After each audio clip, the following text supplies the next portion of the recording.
Yes. So now talking the 1960s, you were talking a moment ago about the establishment of Wentworth and Selborne Chambers, and what happened then? Where did you? Well, once the building had been built, and I've seen photos of the launch and all kinds of things. So, In 57 years. yes, Yeah. that's right. And that was, as I say, it was a significant step forward for the bar as a Yes. profession, having its own, if you like, a proper setup. And in fact, it was contemporaneous with the setting up of the Owen Dixon Chambers in Oh, Melbourne. in Melbourne, was it? I've forgotten that. Yes, so it must have been, it was a milestone time for barristers, wasn't it? Yeah, absolutely, in yes. Sydney and certainly in Melbourne too. And what about you? Where did you take chambers there? I was on the third floor, Wentworth, with quite a lot of barristers later on became judges. Des Healy, Hugh Robson, Arthur Rath, Alec Muir, Barry Thorley, and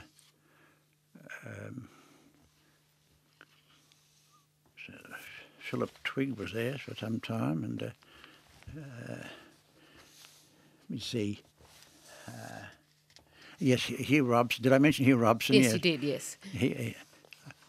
He was the husband of Nancy Robson, who became Lady Kerr later on.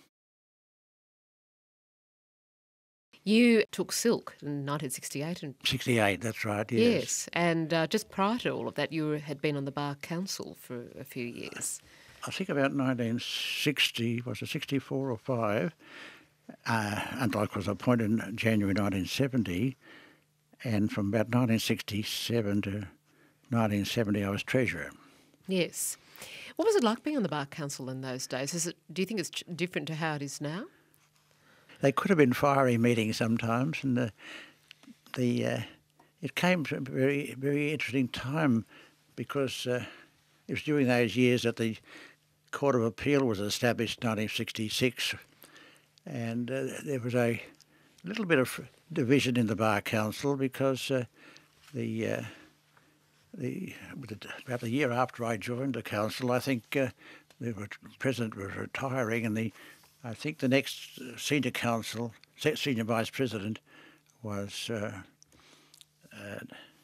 David Hicks, and in the elections there were a few changes, and John Holmes was elected to the council, and David Hicks missed out on becoming the president. And I think John Holmes became the president then until he was appointed to the Court of Appeal. So that was not a pleasant year in some sense.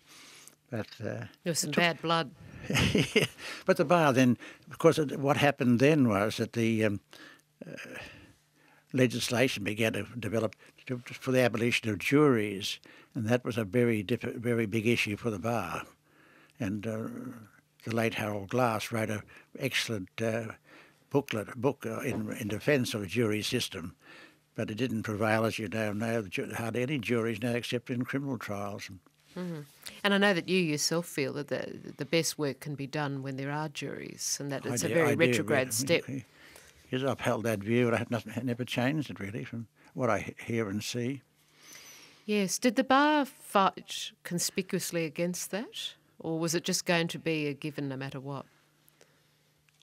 I think the government of the day had determined to abolish juries for its own reasons, perhaps to save money, they thought, or to expedite hearings, or whatever the particular reason was. But I don't think the bar submission had a great deal of weight when it came to the ultimate decision. It should have, though, shouldn't it? Yeah, you'd think so. Although the bar has always been very active in making submissions on new legislation. Indeed, the governments of the day seek their advice too, and papers are written they don't always follow what the bar wants, but it's a pretty powerful body now, I think. It represents, probably in excess of 2,000 members, so it's a voice to be heard.